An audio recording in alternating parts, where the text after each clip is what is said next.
We have a lot of news about what the future of the Trump administration is going to look like and the future of the Republican Senate.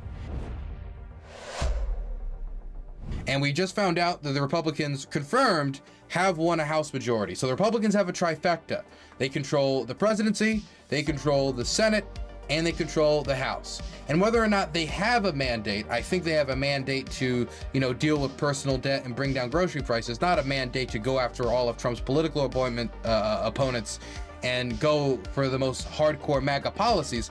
But they have a trifecta, meaning that the only power counterbalance that's currently existing, at least legislatively, is a handful of moderate Republicans that are going to have immense pressure placed upon them, and I highly doubt their ability to break with the party, especially now that there's like a 3-vote majority in the Senate, so it's no longer Susan Collins able to hold that much influence, but also because they seem to believe that they have a mandate, and I think that they're going to try to pursue that aggressively. Will that hurt them in 2016? I think it will, but we'll have to wait and see.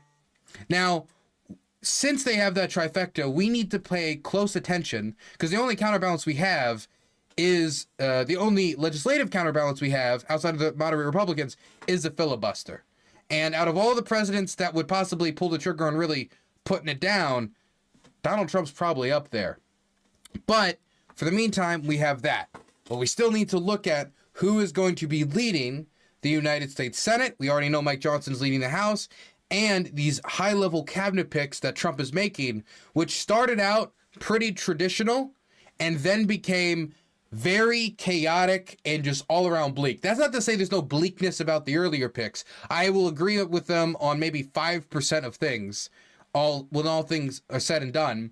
But then we move on to other people that I genuinely think could end up being a security risk for the country. And I'm talking about Tulsi. We'll get into it in a moment. Let's start first with the Senate leadership. So there's been a Senate leadership race going on, mostly in private behind closed doors because these votes are concealed, but there's been a big push in public by Republicans, not all Republicans, but parts of the MAGA base to make sure that Thune or Cornyn, John Cornyn or Thune, Senator Thune, would not be the next Senate leader, due to the fact that, for example, Thune has broke with Donald Trump on January 6th. He broke with Donald Trump about the results of the 2020 election, and he broke with Donald Trump on a few other things, like, for example, voting in favor of the Ukraine supplemental. So what many people were placing their hopes on was this guy called Rick Scott, a congressman from Florida that just Congressman? Senator? I believe Congressman. Wait, no. Senator. We were talking about the Senate. Sorry. My brain is blasted, I guess. The fight was against Rick Scott, Cornyn, and Thune, and a lot of the MAGA base wanted Rick Scott because Rick Scott has just, generally speaking, been more loyal to Trump, and he's not seen as supporting countries like Ukraine as much as Thune. And the campaign that was being ran to get him to be the Senate leader was aggressive. It was strong, at least when it comes to the amount of phone calls they were making to offices. But the reads that I was getting is, while this might work on a few populist type senators, and this might work on a few MAGA type senators, due to the fact that the vote is private and not public, which many people object to. They think that there should be more transparency. It should be a public vote, but that's not the reality we live in. It's a private vote that gave Cornyn and Thune more wiggle room to talk about their experience there, the allies they've made there, and their priorities in keeping the Senate as a powerful institution, which might not always be the same priority of the President of the United States, since the President of the United States apparently wants to just go around the Senate when it comes to cabinet appointments. And we'll get into that in a moment, but all of them agreed that they possibly be willing to do this recess appointments. But point is, Rick Scott was the MAGA pick, but he got knocked out in the first round, and then Cornyn and Thune had a second round of voting, and then Senator John Thune ended up winning, and he is going to be the next U.S. Senate Majority Leader. Here is a statement from him. I'm extremely honored to have earned the support of my colleagues to lead the Senate and the 119th Congress, and I am beyond proud of the work we have done to secure our majority and the White House. This Republican team is united behind President Trump's agenda, and our work starts today. And he has Little Buffalo because he's a senator from South Dakota. Now, I warn you, the replies to this tweet are not happy. Let's go into the replies for a moment. Short leash, buddy. You obstruct our agenda, and you can kiss your SD goodbye. You don't work for the support of your colleagues. You work for us, and nobody wanted you. American hero cat turd. The Hodge twins. Your colleagues are a bunch of America Last traitors. They're traitors because they voted for Thune over Rick Scott. Man, treason is a very low bar these days. They voted for you in secret because they are ashamed to publicly support you. I believe this is a Tim Pool co-host. Is he? Well, he's been on Tim Pool. I don't know if he's a Tim Pool co-host. Don't F with the American people. We overwhelmingly voted for President Trump. Trump's MAGA agenda is the mandate. There is no room for negotiation. If overwhelmingly voted for President Trump by like a 2 to 3 million vote margin, then that means Biden had a landslide in 2020, by the way. We do not like you. We do not trust you. We are frankly ashamed of you. May you prove us all wrong. We don't want you. We don't like you. Best of advice, don't stand in our way. Either you're with Trump or you're not. Choose wisely. We are watching closely, Thune. Congratulations from Elon Musk. Okay, you get the idea. You get the idea. Now, why do they not like this guy? Well, there's a few reasons they don't like this guy. Well, let's start with the first one, and it's one of the reasons why I prefer Thune. If I have to pick from between bad option, because we didn't win, Thune was probably the least bad of the options. And one of the reasons for that is Thune is a consistently pro-Ukraine voice in the American Senate. And when the supplemental bill came around recently, while you can look at Marco Rubio and other people we're going to discuss later, and they voted in favor of Ukraine aid, and early on in the war, they had a lot of very supportive rhetoric for Ukraine, and there would be people you might traditionally call neoconservative, and you would expect them to support Ukraine. They've broke recently. They've broke to calling it a forever war. They've broke towards this idea that the Trump peace plan is the way forward, and hopefully there will be some beautiful peace plan that falls out of the sky, even though my expectations are very low. They are breaking with Trump on this, and they actually ended up voting, many of these cabinet picks ended up voting against the supplemental. I believe Marco Rubio voted against the recent supplemental as well. I believe Ted Cruz voted against the recent supplemental, but John Thune voted in favor of the last supplemental in 2024.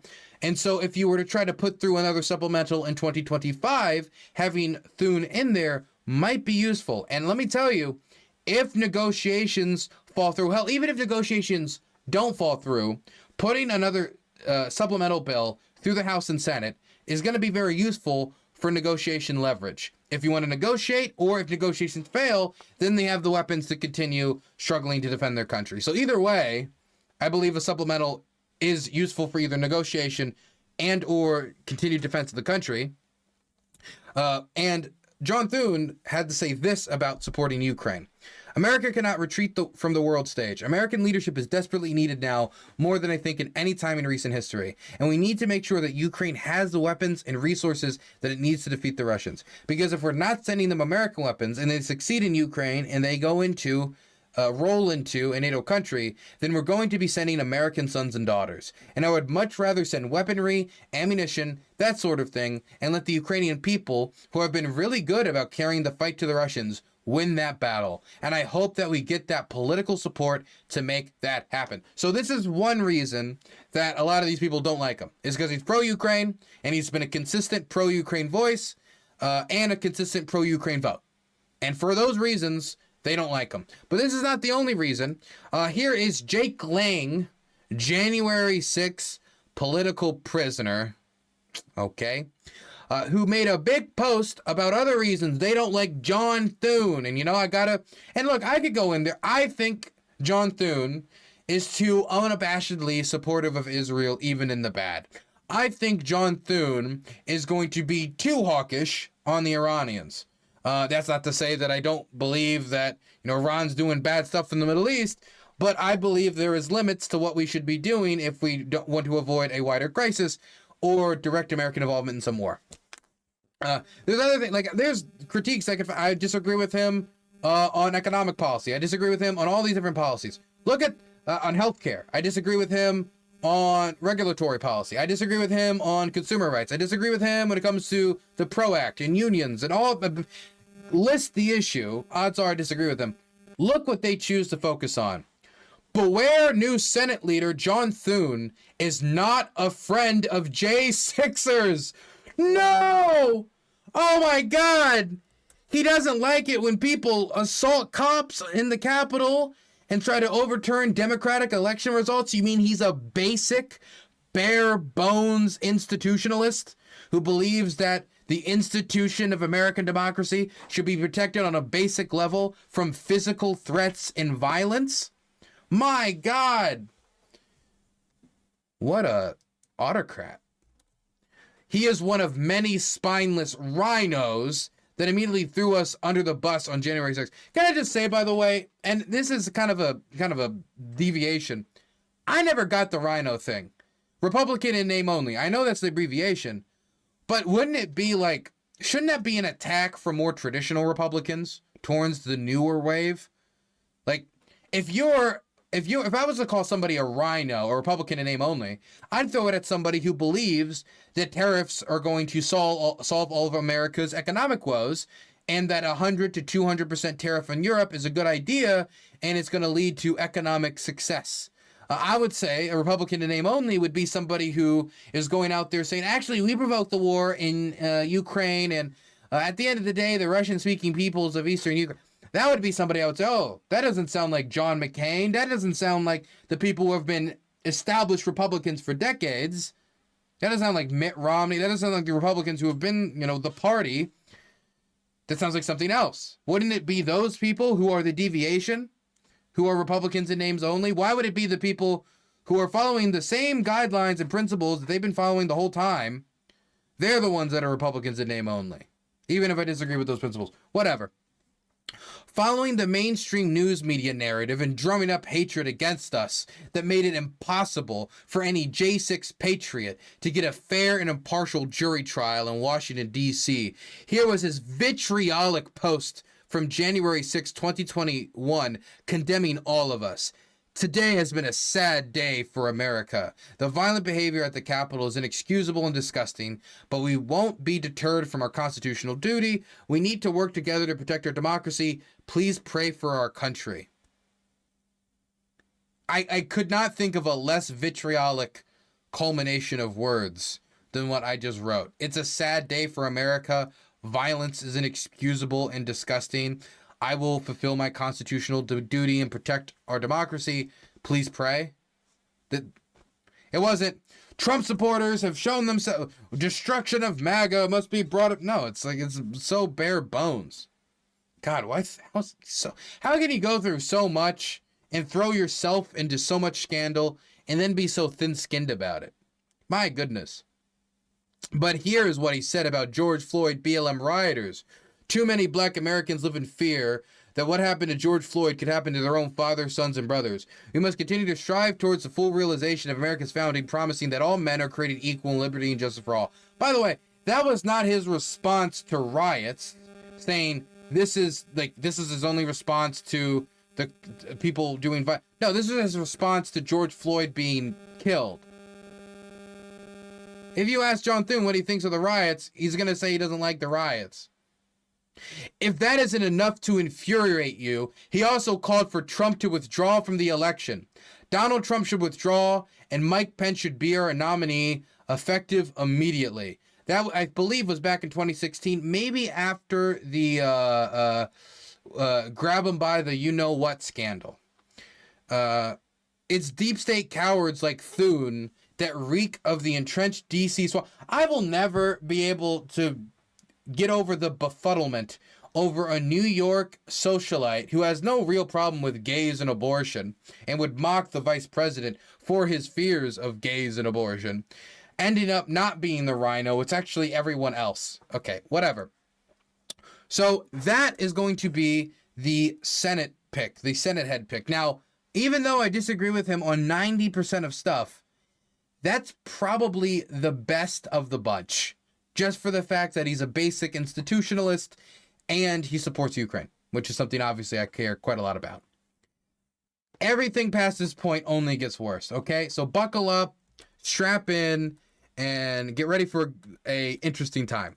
So Trump has apparently started a new department of government, a Department of Government Efficiency Agency called Doge for short. Doge. As in Dogecoin, as in the meme, Doge. Doge. Let me read you the statement of who's going to be running this. I am pleased to announce that the great Elon Musk, working in conjunction with American patriot Vivek Ramaswamy, will lead the Department of Government Efficiency, Doge. Doge. Together, these two wonderful Americans will pave the way for my administration to dismantle government bureaucracy, slash excess regulations, cut wasteful expenditures, and restructure federal agencies, essential to the Save America movement. This will send shockwaves through the system and anyone involved in government waste, which is a lot of people. It will become potentially the Manhattan Project of our time. What is that? What? What does that even mean? What that the program to make atomic bombs? What's the comparison there? I don't. What, it's gonna kill a bunch of people once they deregulate some health agencies? Is that the? It's gonna kill hundreds of thousands? What? I guess he means like it's effective at what it set out to make a bomb and it did, therefore it's effective. Or it's like it will become as important as nukes. I don't understand that. I don't. Who this is leading me to believe that Trump is personally transcribing these. Republican politicians have dreamed about the objective of Doge for a very long time. To drive this kind of drastic change, the Department of Government Efficiency will provide advice and guidance from outside of the budget to drive large-scale structural reforms and create an entrepreneurial approach to government never seen before. Okay, so this is the part that I think is the kicker. Provide advice and guidance. So it's not an agency that's going to have any official authority. It's not a department that is within the purview of the U.S. government, as in it's like officially this is going to be one separate from the government that will give advice to the president on what agencies to cut and what areas to cut. And Elon said that since we have 428 federal agencies, we should cut it down to about 99. Did he give a reason to why it should be cut down to 99? No, it just seemed like a number that he liked. But this to me gives me the inkling, and this is my honest read of it. Maybe I'll be wrong. I'm going out on a branch here. Give me some respect for taking a risk. I think this is the F-off appointment. I think, we know that Elon has been at Mar-a-Lago ever since Trump won on November 5th. And now it's, the 13th. So he's been there for like 8 days. That's quite a camp. That's quite a camp out. Hey, thank you for the 20. Squid has donated $20. Here's some appreciation for you, Monsieur Dylan. Oh, and that Doge thing. Since it's an 11-year-old meme, we now know when Musk's brain stopped. Why does he need to do... Why does everything have to be like the Reddit meme with him? Can he not like take anything serious for like 5 seconds? Like they just won an election. Take it serious for 5 seconds. For 5 seconds, whatever. But he's been there for 8 days, and rumor has it, now mind you, that this comes from anonymous sources, that he's actually very annoying. Okay, well, that's not rumor, that's more just reporting.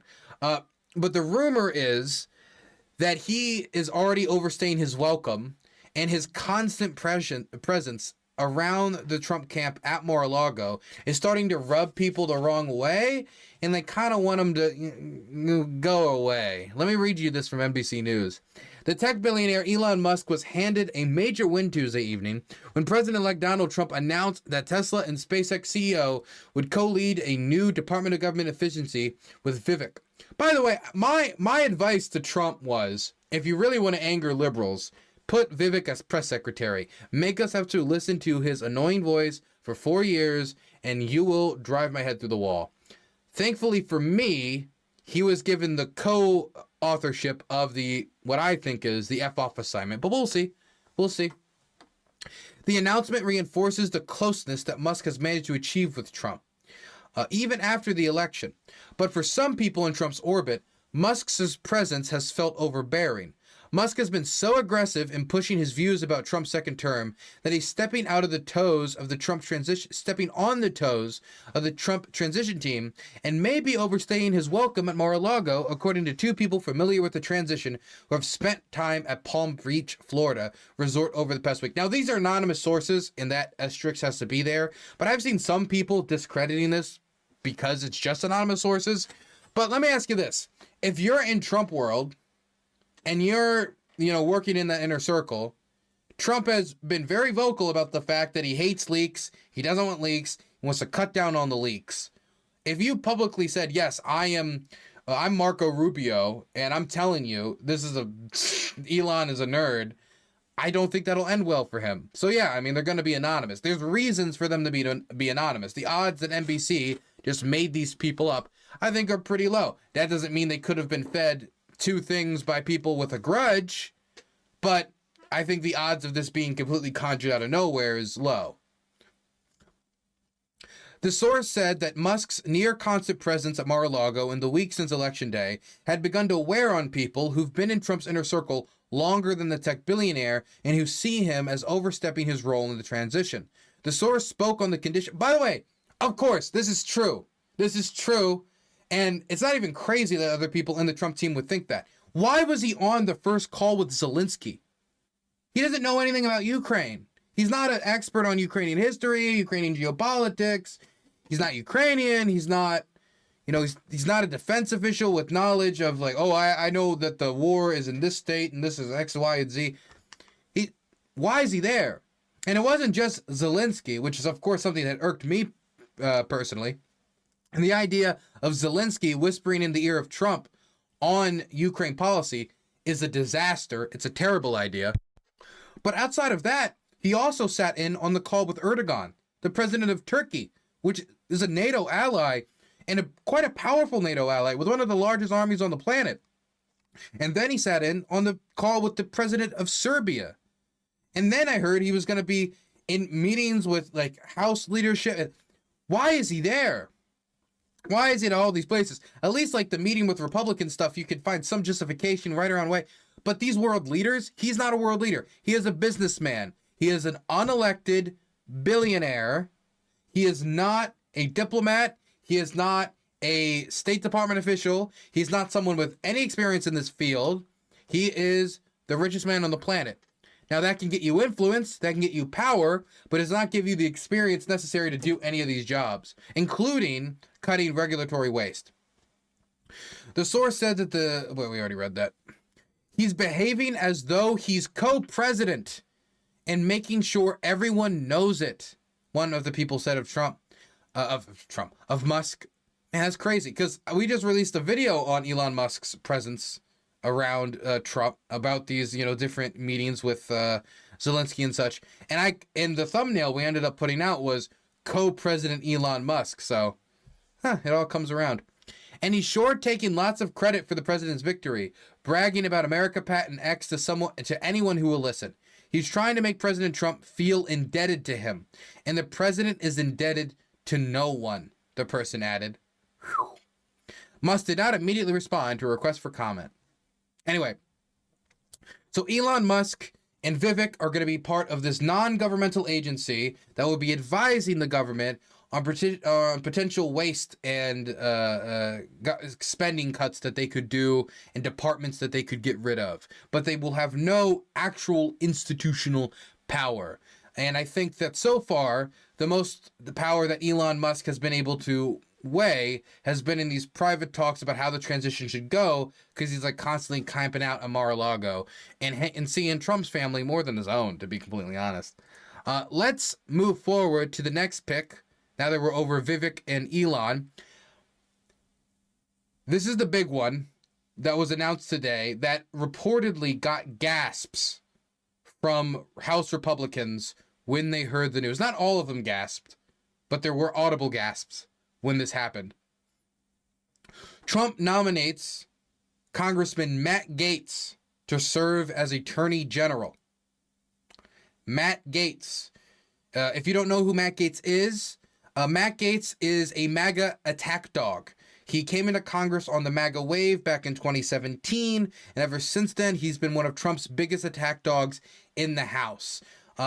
He's known for a few things. His beef with Kevin McCarthy was legendary, and it came back with some of the craziest clips of the entire Republican infighting session that we saw a few years ago and during the post Kevin McCarthy, struggle for who would be House Speaker. But also, he's well known for not just the attack dog, not just his feud with Kevin McCarthy, but being actively investigated by the Department of Justice, Trump's Department of Justice, Bill Barr, by the way, for sex crimes, specifically the possible sleeping with underage women that were being sex trafficked and paid by one of his year-long friends in Florida, political friends. We can read you a little bit about this. Beginning in 2019, Gaetz faced a years-long Justice Department investigation into allegations related to sex trafficking and obstruction of justice. Gaetz has long denied any wrongdoing, and the Justice Department informed Gaetz in 2023 that it was declining to bring charges against him after its investigation. The investigation into Gaetz stemmed from a probe into the Florida congressman's one-time friend and former Seminole County tax collector, Joel Greenberg. By the way, this guy, Joel Greenberg, Matt Gaetz' friend, he was like stealing people's identities and running like Bitcoin machines outside of government employees using taxpayer funded electricity. The taxes pay for electricity in these buildings to run Bitcoin machines to make money. Like he was using the whole thing as his like personal playpen. Who was sentenced in 2022 to 11 years in federal prison after pleading guilty to multiple charges, including sex trafficking of a minor and introducing that minor to other adult men. Who are those other adult men? Who knows? Since the Justice Department declined to charge Gaetz following his investigation, the Florida congressman has faced an ongoing probe by the House Ethics Committee regarding the same allegation. And this is something that Kevin McCarthy talked about openly, that part of the reason that he was removed as House Speaker and Gaetz did this, you could say Kevin coup, whatever you want to call it, was because he would not shut down the House Ethics Committee investigation into Gaetz. And he said, no, if you did this, we kind of got to look into it. If you didn't, then don't worry about it. And that was, according to Kevin McCarthy, one of the motivating reasons behind Matt Gaetz, along with a few others, but mostly Matt Gaetz, leading this crusade against Kevin McCarthy being House Speaker that led to Mike Johnson being House Speaker after months and months and months and months of chaos that American voters apparently said was fine with me as the Republicans control the House. The interesting thing about this, though, is I could talk about the fact that Matt Gaetz is a hardcore loyalist that came in on the MAGA wave, and I think if Trump wants to go after his political opposition using the Department of Justice, Matt Gaetz as Attorney General, he would be the guy to go to. He's loyal, he's an attack dog, and he probably has some level of persecution complex because of the health ethics investigation, so he's probably a little bit bitter about it. he would be the one to go to. And I think that's part of the reason why that got gasps in reaction. He was a lawyer. He had a private practice. He's not particularly experienced in the field of law, but he is a lawyer. But the thing that's most interesting to me is that once Gaetz leaves the House, he can no longer be under probe. Now, Gaetz has already announced months ago he's no longer cooperating with the House Ethics Committee investigation into possible wrongdoing and sex trafficking, etc. He's already announced that months ago that he's no longer going to cooperate. But now, if he leaves the House, the whole thing is shut down. They're just going to stop looking into it because he's no longer a congressperson. That's the only way you can shut it down personally. It's the only way Gaetz can shut it down is by leaving Congress. And now he's found a way to leave Congress while also climbing up the ladder. So that's an interesting thing for Gaetz. Do I think he'll be confirmed? Yes. And this is going to be the sad reality. I think that every pick today is going to be confirmed by the Senate. That's not to say that I think every senator is going to have a good time. I think someone like Susan Collins might object to Matt Gaetz. I think she might object to the defense secretary pick we're going to talk about in a little bit. But I think she might object to Tulsi Gabbard as well. But that's one person. And if the Republicans control 53 Senate seats, which it looks like they will, then I don't know how much of a problem it'll really be. Because if you get 1 to jump, okay. 2 to jump, I believe it. 3 to jump, I don't know. 4 to jump, I just don't think it's going to happen. I honestly don't. That's on top of the fact that when it comes to these investigations, like Trump wants to go around the Senate. One of the demands he has made of whoever the next, well, we now know it's going to be Thune. One of the demands he made of Thune, he made of Cornyn, he made of Rick Scott, whoever was going to be the next Senate leader, now it's Thune, was that they agree to make appointments in recess. Essentially, you can make appointments to the Senate when the Senate is not in session, and you do not need the Senate's confirmation. Now, the purpose of this is, oh my gosh, advisors died, we need an advisor, but, it's Christmas, Congress is not in session. That was the purpose of it. And Obama actually got checked by the Supreme Court at the time, which was less conservative than it was now, but it was the conservatives on the Supreme Court that were much, more aggressive on it, saying that he overstepped his constitutional purview in abusing the recess clause in order to get through Senate appointments because the Republicans wouldn't give it to him. Now we have Donald Trump saying that he wants to make all of his picks using that same clause, every single one, and that whoever the next Senate leader is going to be has to agree to that. That was a demand that Donald Trump made, and it was a demand that every single nominee, including Thune, publicly submitted to. Now, whether he sticks to that or not, I do not know, but it's going out. So when we have this conversation about these picks, we first got to figure out, can they lose 4 votes? And then after that, will Donald Trump actually be able to make recess appointments? Okay, so that's the first one. Let's move on to the next one, and this one's a doozy. Give me a second. Okay. Let me just read it to you, and we'll just go from there. I am pleased to announce that former Congresswoman Lieutenant Colonel Tulsi Gabbard will serve as Director of National Intelligence. Now, we'll talk about Tulsi in a second, but if you don't know what the Director of National Intelligence is, this is a Bush-era position, admin position, that was made after 9/11 and then was strengthened later on. And it's essentially the head honcho of the intelligence world. They sit in cabinet meetings, and they're also the one, so they get to whisper in the ear of the president, and they also prepare intelligence briefings for the president of the United States, while being, again, head honcho of the intelligence world. So they whisper in the president's ear at cabinet meetings, they prepare him intelligence briefings, and they also are head honcho in the intelligence world. So quite a lot of influence. Quite a lot of influence. It was a lot of influence even before it was strengthened, and then it was strengthened. For over 2 decades, Tulsi has fought for our country and the freedom of all Americans. As a former candidate for the Democratic presidential nomination, she has broad support in both parties. She is now a proud Republican. Democrats don't like Tulsi. Tulsi did not perform well in the Democratic primary because, again, Democrats do not like Tulsi. They don't like her because of her weird, you know what, we'll get into it in a second. We'll read the stuff in a moment. But they don't like her because of her buddying around with Republicans and hosting up of Republican candidates. They don't like her because of her stuff around Assad, which we're going to get into in a moment.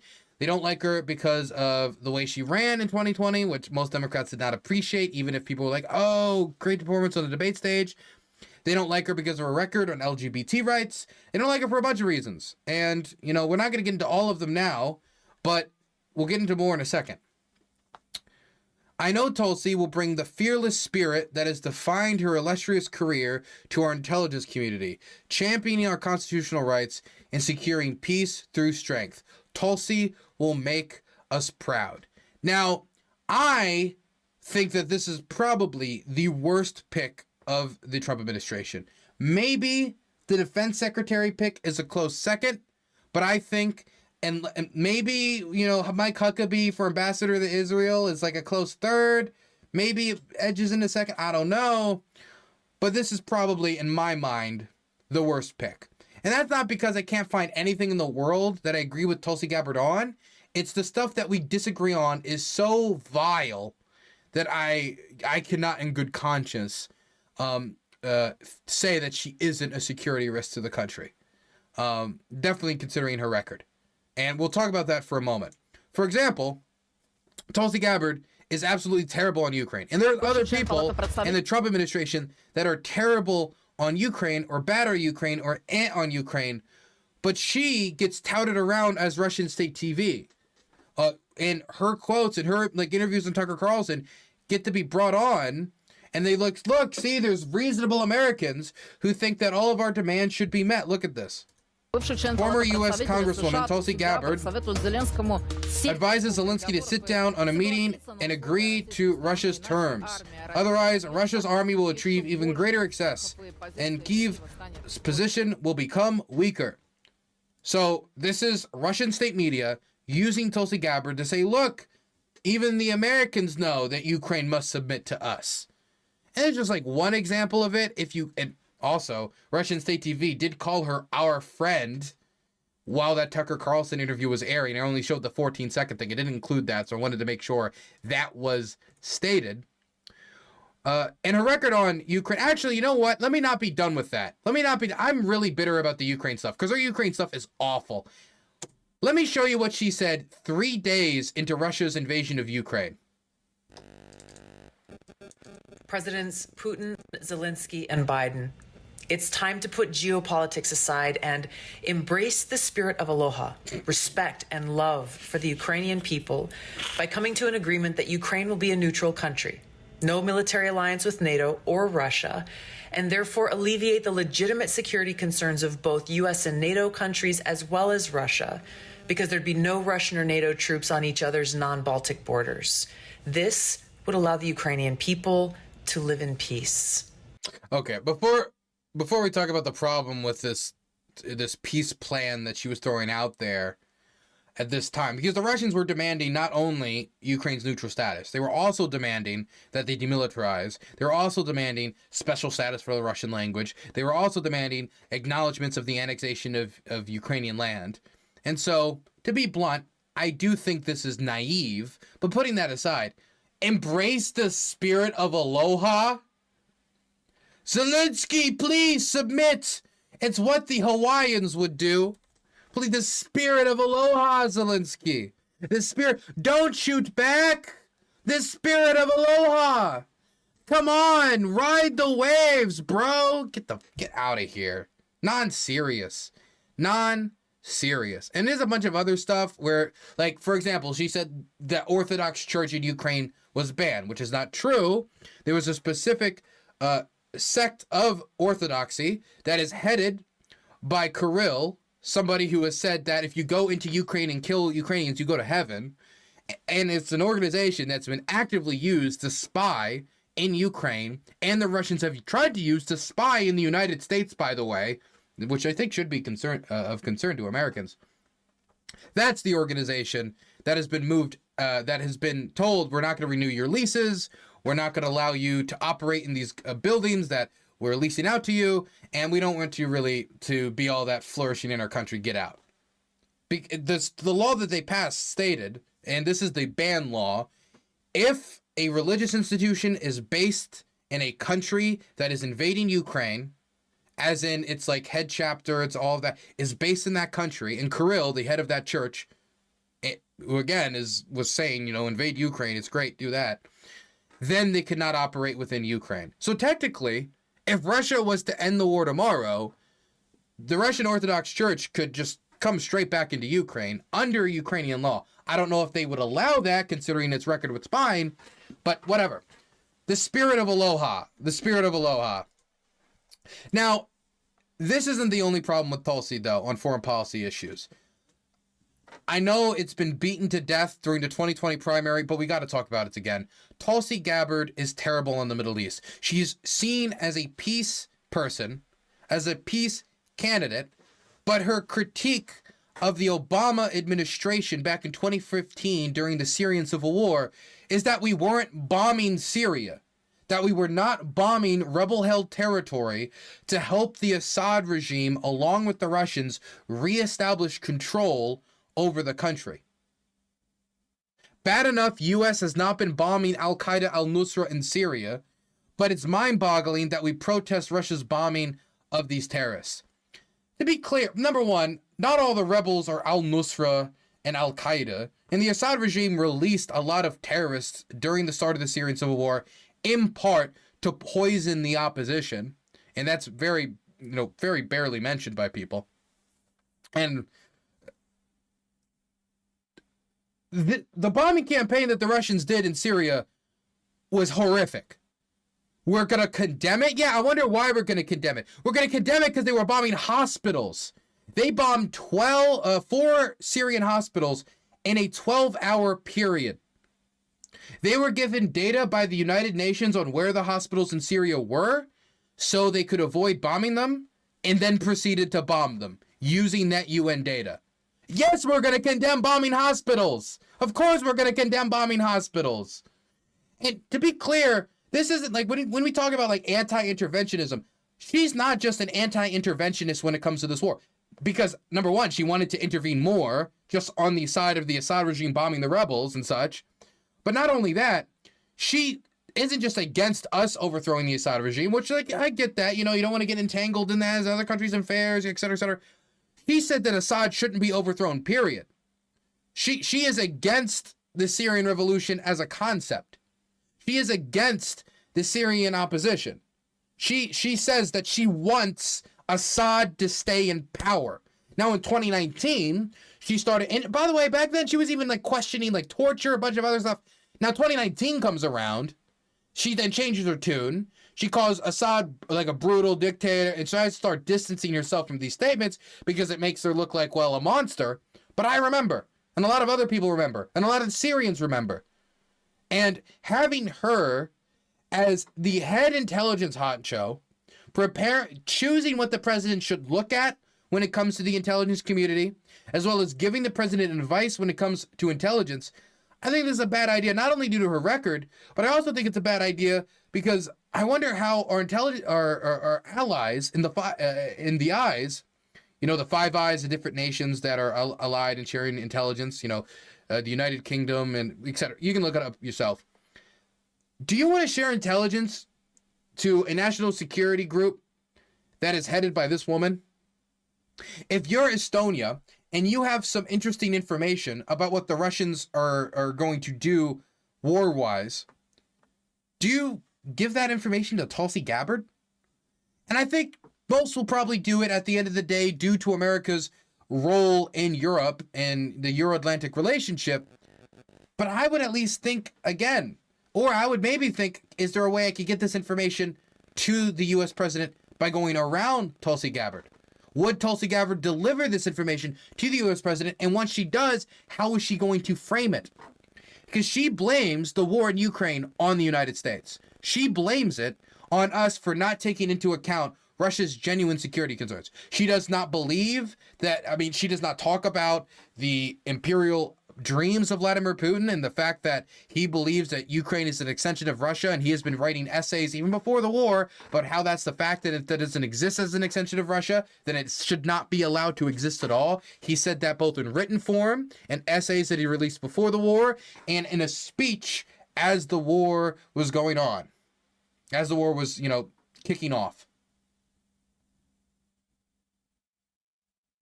She doesn't think about that. She doesn't think about any, resources. It's all just, well, if NATO never even thought about expanding into Ukraine, or if the Ukrainians ever talked about NATO, then nothing would have happened. 2014 wasn't provoked by NATO inclusion of Ukraine. France was against it. Germany was against it. The Turks were against it. The Hungarians are against it. NATO membership for Ukraine is still not even certain.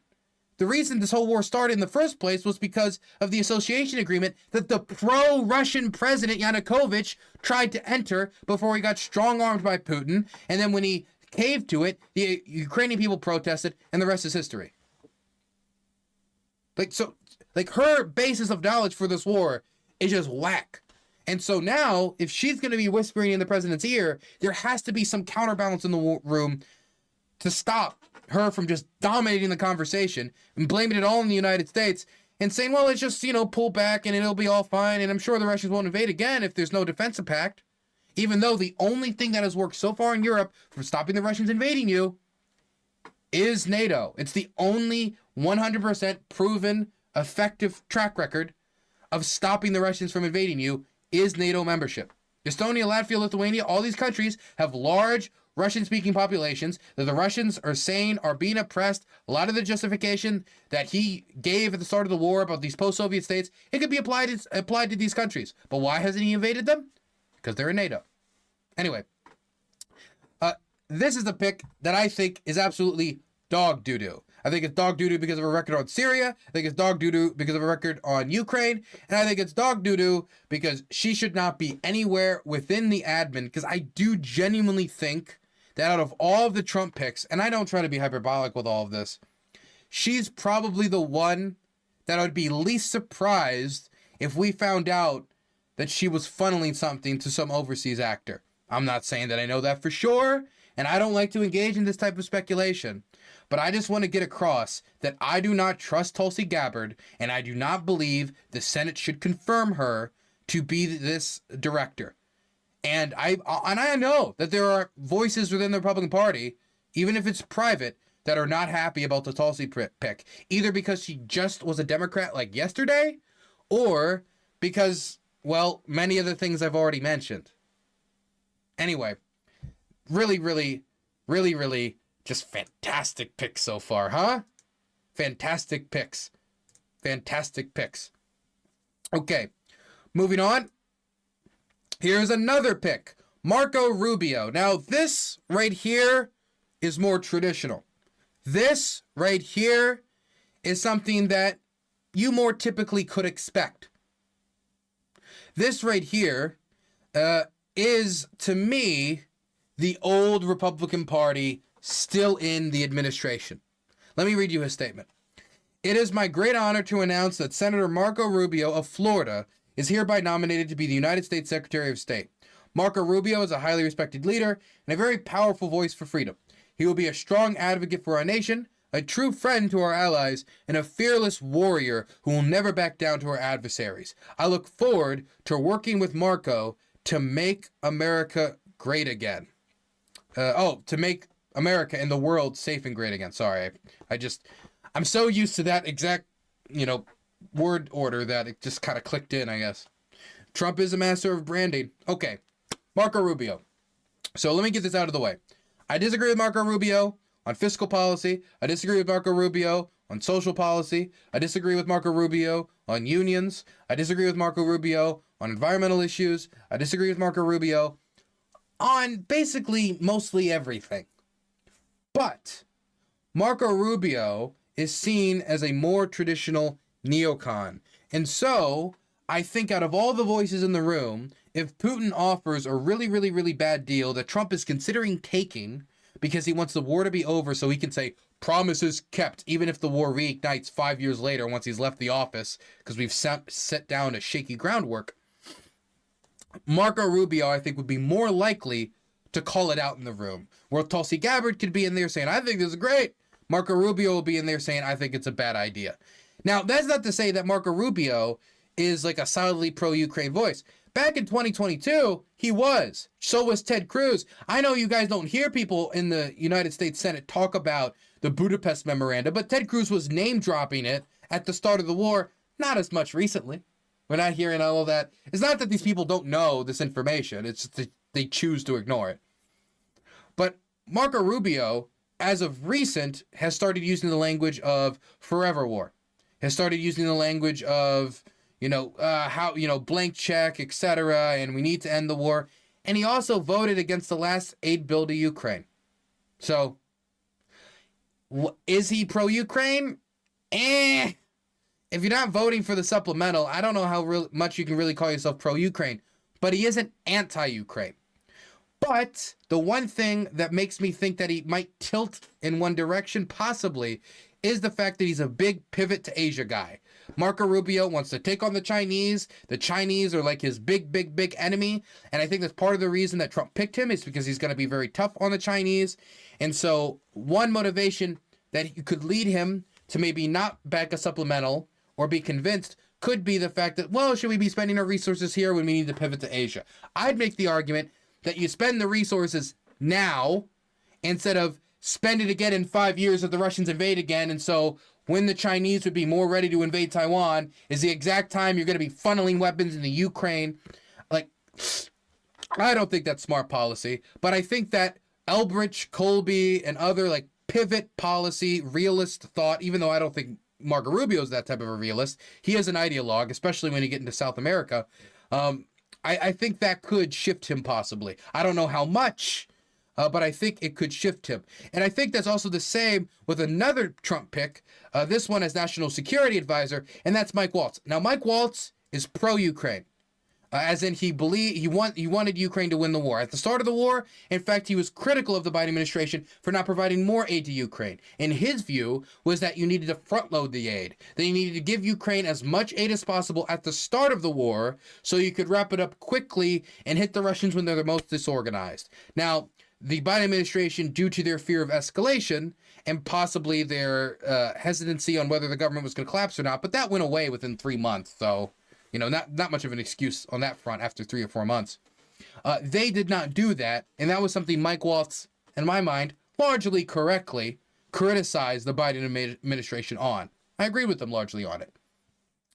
He has been like hawkish in verbal stances against the Russians, but the problem is the same problem with Marco.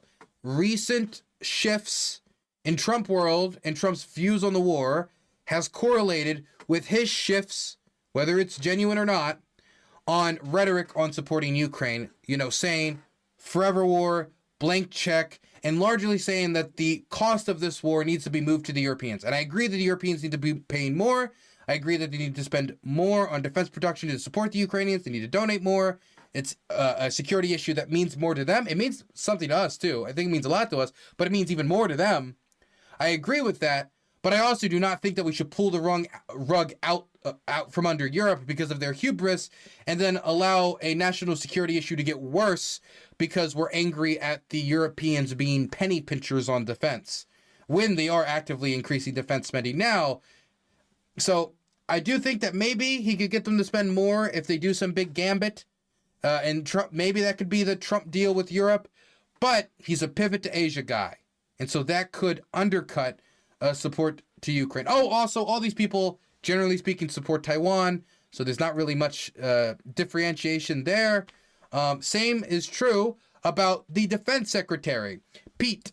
Now, Pete is an interesting man because Pete seems to have followed a similar path to power that others in Trump's orbit have before.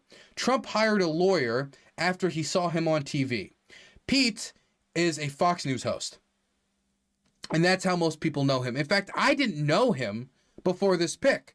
And I thought I was stupid because I was like, oh, I'm just an uninformed schmuck and I need to listen to more like insider defense podcasts or read more articles to understand. No. Who the F is this guy? Defense World reacts to Trump's surprise Pentagon pick. Hegseth is undoubtedly the least qualified nominee for Secretary of Defense in American history, one veterans advocate group said. One veterans advocate said. So it's not just me who didn't know who this guy was. It's not just me who's like a Fox News host, really? It's also other people in the defense world. So you don't need to feel stupid if you didn't know who this guy is. Let's do a quick montage of some things he's said so you can get a little inkling of him. And then we'll talk about his experience he could bring into the role, which is, to be blunt, like a lot of lack of experience. But we'll get into it. Army veteran Pete Hegseth has been tapped for defense secretary, and he has a lot of ideas when it comes to the military. The dumbest phrase on planet Earth in the military is our diversity is our strength. Well, first of all, you got to fire, you got to fire the chairman of Joint Chiefs, and you got to fire this. I mean, obviously, you're going to bring in a new Secretary of Defense, but any general that was involved, general, admiral, whatever that was involved in any of the DEI woke shit, has got to go. And as far as recruiting, to hire the guy that, did Top Gun Maverick and create some real ads that motivate people to want to serve. We should not have women in combat roles. It hasn't made us more effective, hasn't made us more lethal, has made fighting more complicated. So there aren't enough lesbians in San Francisco to man the 82nd Airborne. Mm-hmm. And in trying to cater to that, they lost the boys from Tennessee and Kentucky and Oklahoma. Okay, but what if we add the femboys to the 82nd Airborne? I think then maybe you could get enough. The traditional dudes who did it because they loved their country, or they wanted the adventure, or they, wanted to try tough things, or they need an up and out of their community, whatever it is. But we let in TikTok where they can trans our kids and they don't trans their kids. Okay, so a lot of this seems to be culture warrior stuff, right? Like, I'm going to be honest, I don't really care much about like the ins and outs of diversity programs at the Defense Department. I'm not saying none of them are important. I think, making sure your staff isn't calling, the soldiers like racial slurs is good.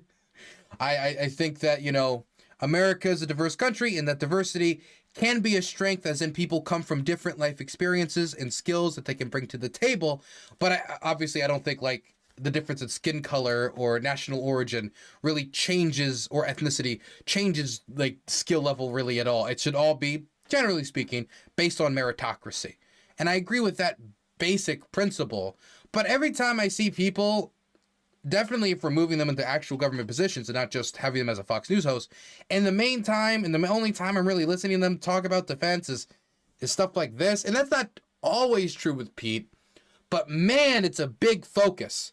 And so he's going to go in there, and this is going to be a big focus of his admin, I think, is going to be getting rid of the diversity this, the diversity that, probably going to get rid of the payments for women to travel out of state for abortions, probably ban transgender people from serving in the military again. But interesting, and this is the thing that I think is probably most fascinating for me, ban women? He doesn't want women in combat roles. Mind you, we have a recruiting crisis in the United States military.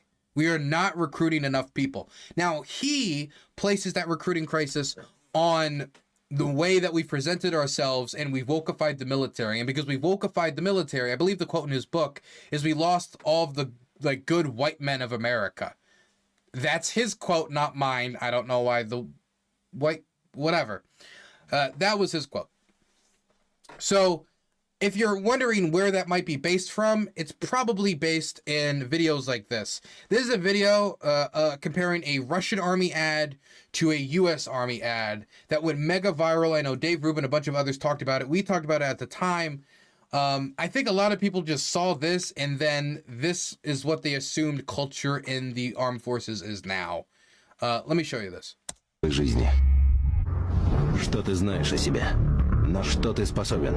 Вопросы могут остаться без ответов, но разве ты сможешь знать себя? Познать границы своих возможностей? К черту границы, а без боя нет победы.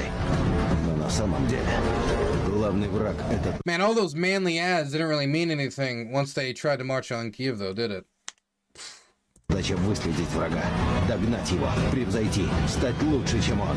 It begins in California with a little girl raised by two moms. I Wow. also marched for equality. I like to think I've been defending freedom from an early age. To marry my other mom. With such powerful role models, I finished high school at the top of my class. And after meeting with an Army recruiter, I found it. A way to prove my inner strength. I'm U.S. Army Corporal Emma Malone Lord, and I answered my calling. So basically, this woman told her story about how she joined the army, and it emphasized the fact that she had lesbian parents, and this became like really big in conservative world.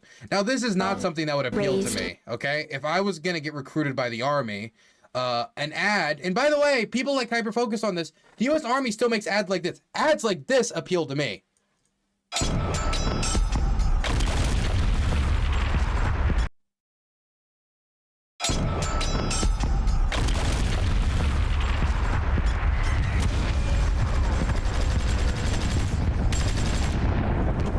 Battles aren't won solely on the field.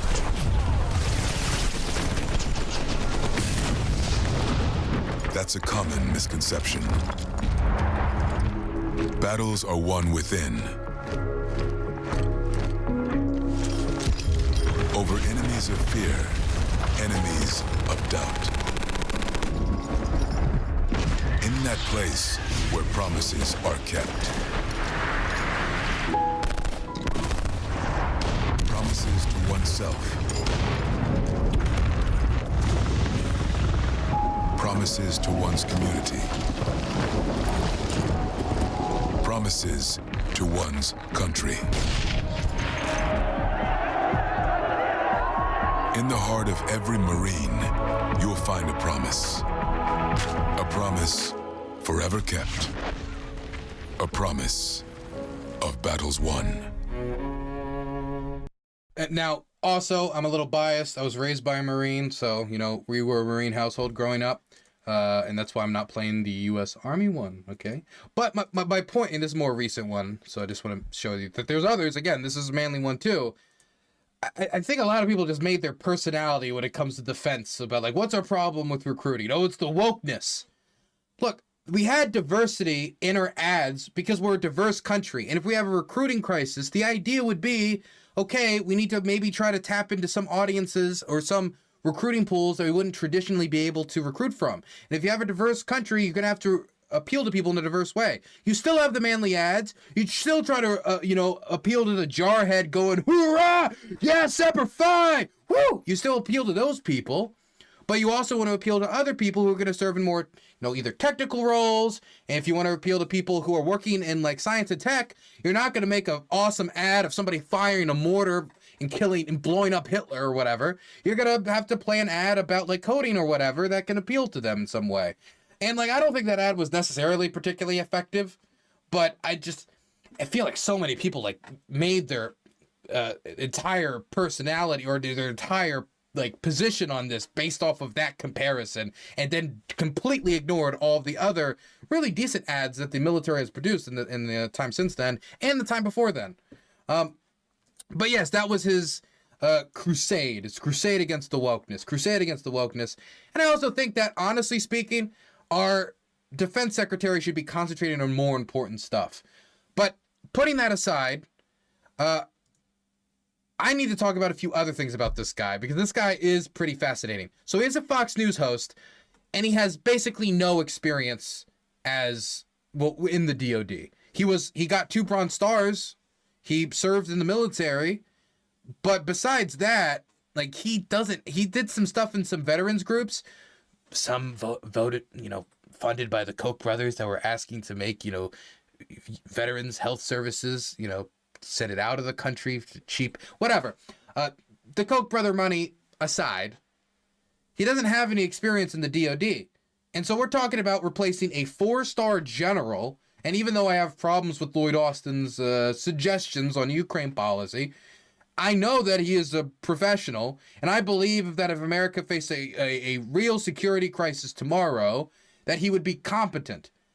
I don't have that necessary confidence in this man. And so I'm going to be paying attention, and we're probably going to watch here the Senate confirmation hearings, assuming, again, Trump doesn't try to go around the constitutionally mandated power of the Senate to approve these cabinet picks. There's a few other things you should probably know about this guy. Sorry if I'm not saying it off the top of my head, but we're only just getting to know this guy. We already said that he doesn't believe women should really serve in combat roles, which, again, we're in a recruiting crisis right now, but whatever. Just why not just say they have to meet the same standard as everyone else, right? Just say that and then you're going to cut out most of them anyway, whatever. He also was one of the guys who was out there crusading for those people convicted of war crimes and other things to be pardoned by the President of the United States.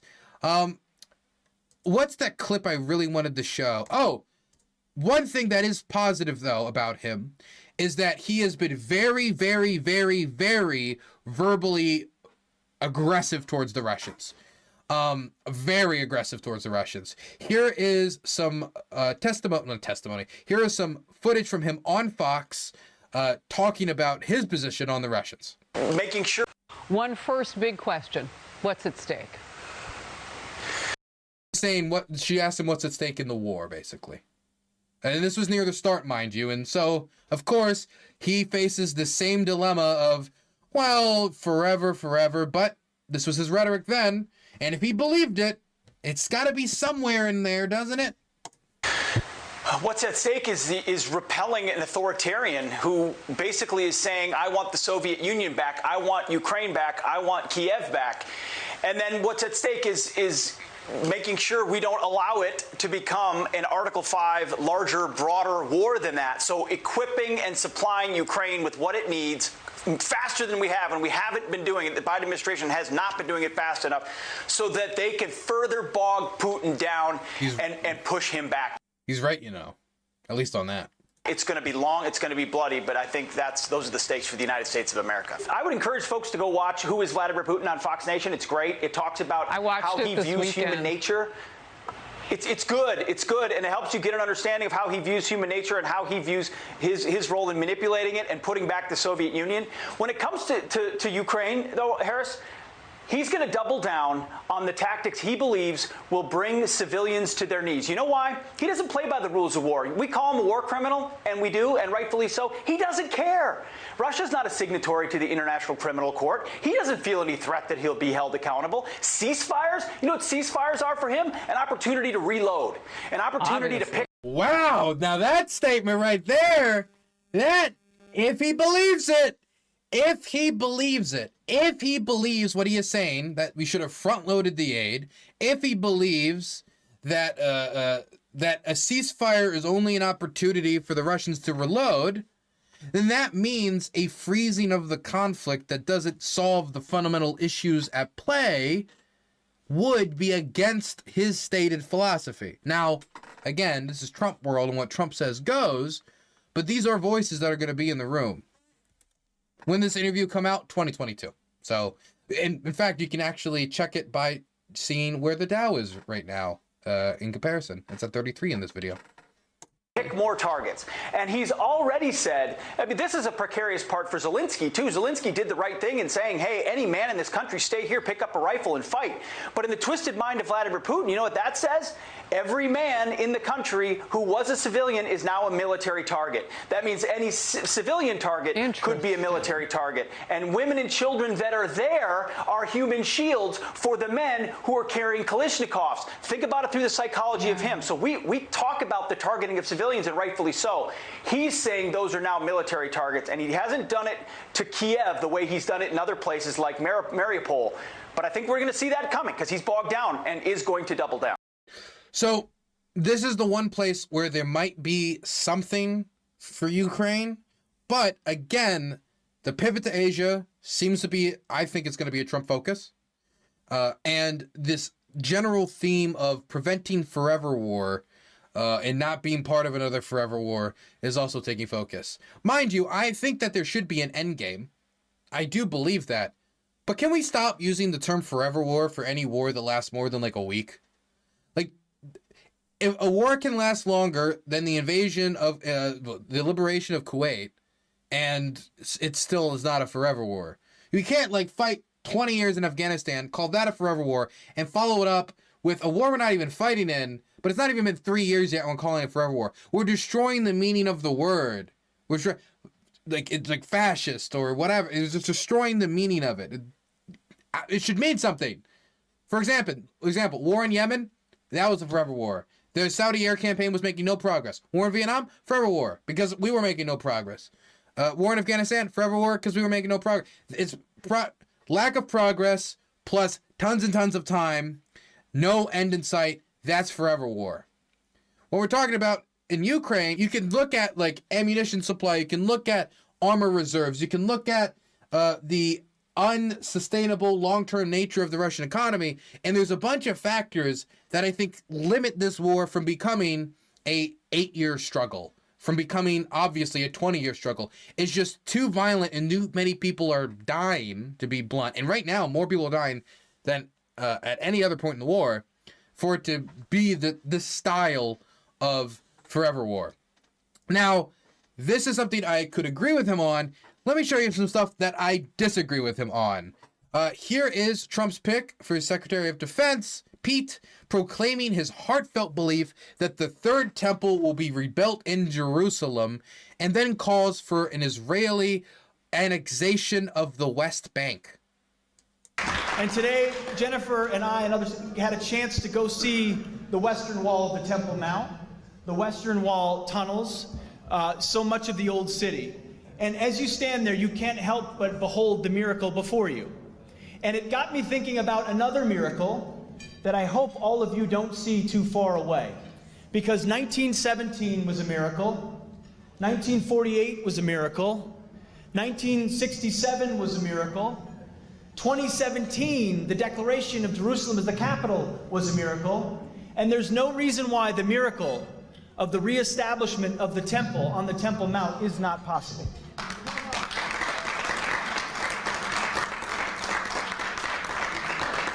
I don't know how it would happen. You don't know how it would happen, but I know that it could happen. That's all I know. And a step in that process, a step in every process, is the recognition that facts and activities on the ground truly matter. And that's why going and visiting Judea and Samaria, understanding that sovereignty, the very sovereignty of Israeli soil, and Israeli cities, locations, is a critical next step to showing the world that this is the land for Jews and the land of Israel. And I believe, as was mentioned, he said you need to, what was mentioned is you need to buy the ticket. Don't just wish for 40 years to win the lottery, buy the ticket. I would submit to you, in light of the support you have in Washington, D.C., the support you have amongst patriotic Americans, amongst evangelical Christians, amongst believers, amongst Republicans, even amongst some Democrats who can barely say it anymore in Washington, buy the ticket, take your action, do what needs to be done here in Israel, because I truly believe this is a moment where America will have your back. You have Donald Trump in the White House, you have Mike Pence as Vice President, you have Nikki Haley at the UN, you have true believers in Israel and America that have your back. Now, if that wasn't enough, he's also tattooed up like a crusader. And, oh, Dylan, a Christian cross? Really? Is it a Christian cross, a crusader? Really? Well, I mean, he has Deus Vult tattooed on his arm. He has Deus Vult. Come on, the LARPing! The LARPing! The LARPing! Not only is it, and I don't know if this is radical, I think it's anti-American to deny people a fair representation and sovereignty. And I do think that. At least the America that I stand for, right? To say that these people should not be able to rule themselves, even though they desire to, and they've been living in these homes for, I mean, much longer than any of us have been around. But, I mean, I also think it's just going to perpetuate the violence. I think it's going to make it worse. I think it's going to endanger American troops in the region because everyone's going to hate us for expanding Israeli occupation, expanding their control, and through an annexation of the West Bank. This is how you add a matchbox to another tinderbox. Expand the war again to the West Bank, because there will be fighting in the West Bank. There will be. Hamas has most of its at least polling support now in the West Bank. Those in Gaza are actually, you're seeing their support for Hamas go down. I wonder why. Is a terrible idea. Like, how would this be done in actuality? How would this be done? Would American troops assist it? And if it happens, what's the game plan to protect American troops? And is that person, you know, who's going to be in charge of that, the defense secretary, a forced air general? No, he's a Fox News host. What else do we got here? We have some more stuff here on this guy, but I don't want to like spend all day doing this. So let's just end with this. He also almost killed a guy on TV with an axe. With the axe. Who's going to win this battle with the lumberjacks? That's coming up next. I'm putting my money on Clayton.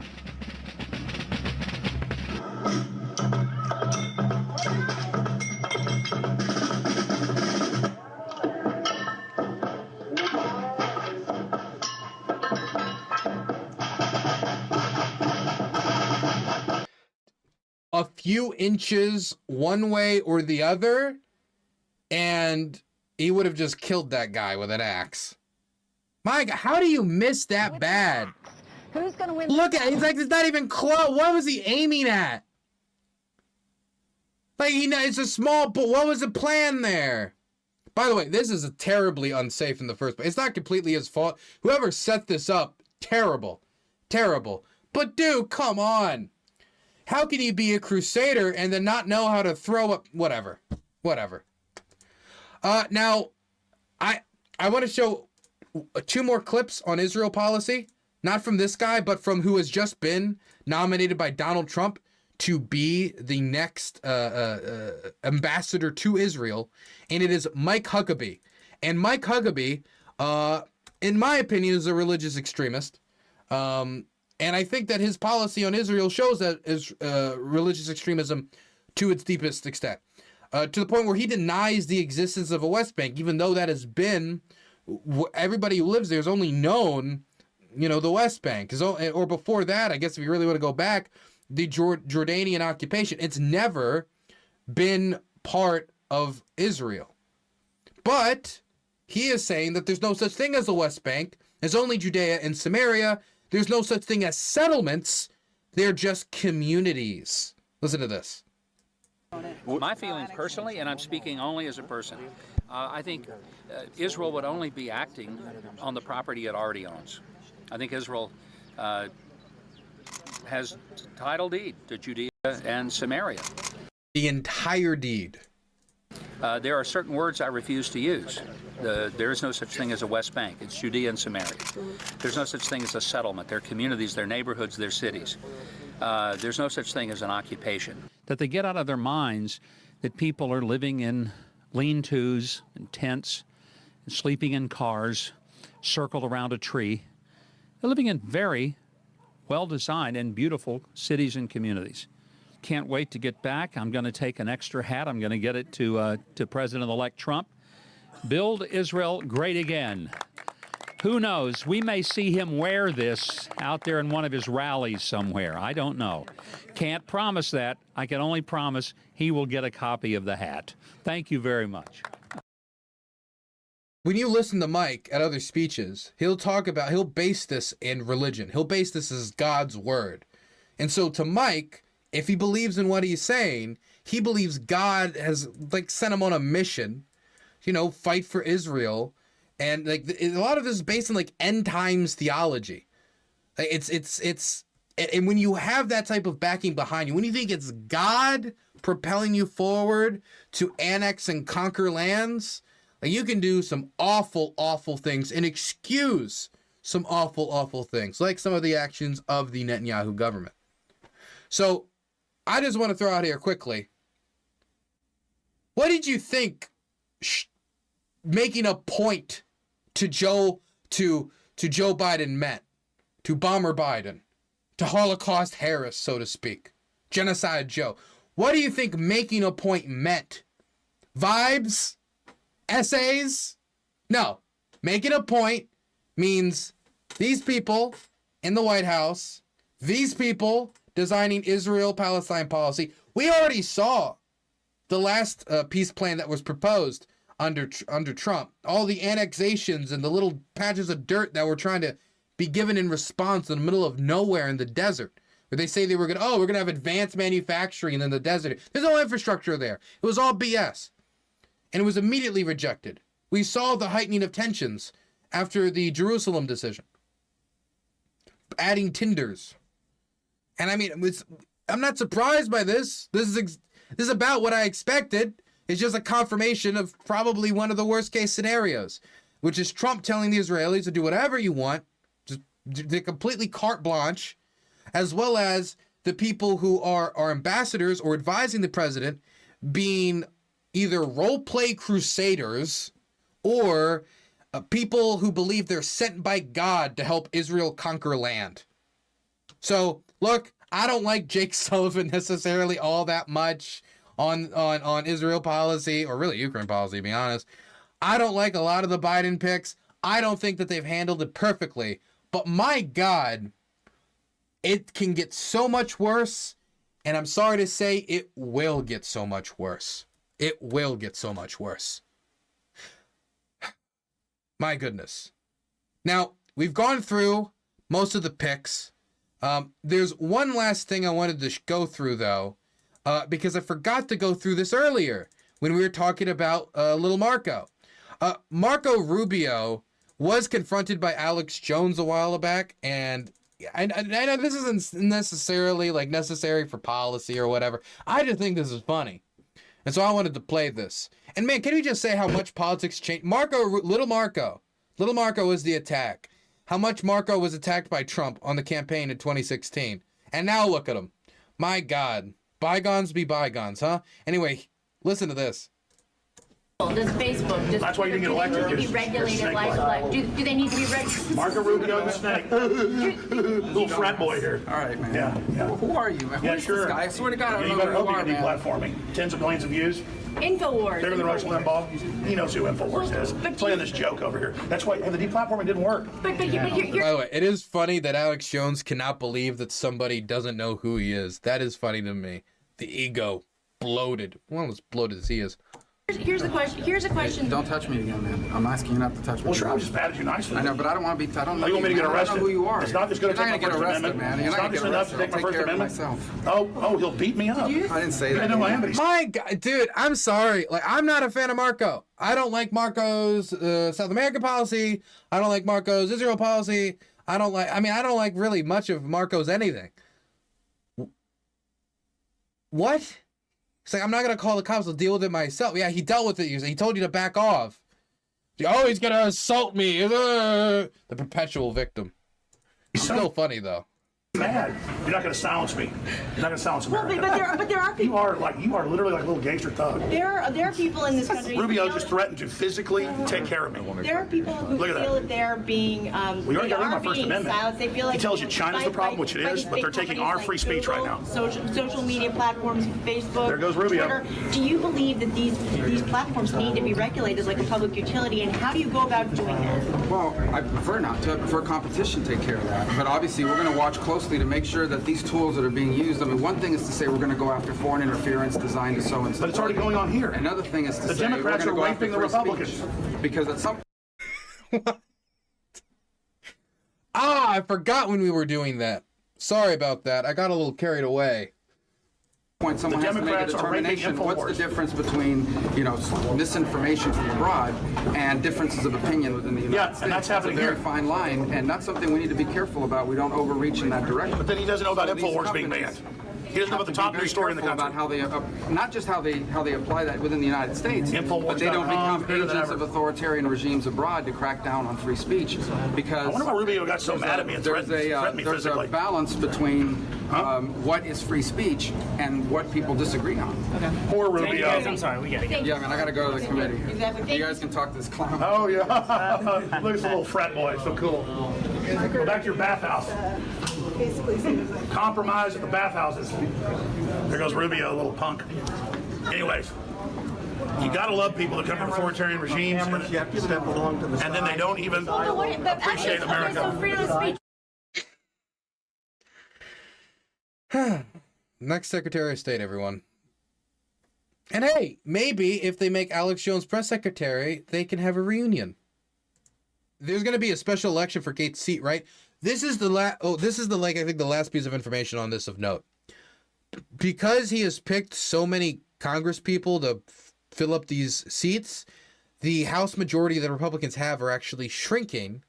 And so for a period of time until special elections can be organized and then held, the Republican majority is actually going to shrink to an even smaller amount, meaning that they can have nobody breaking with the party.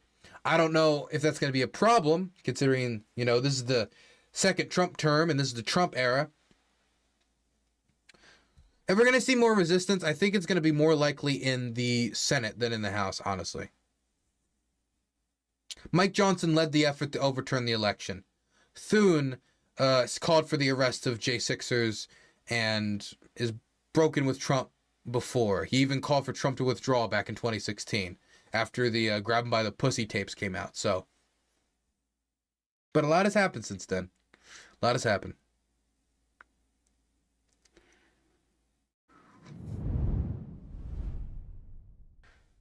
When is the woman beater coming out of his spider hole? This is a political channel. There are a lot of woman beaters in politics.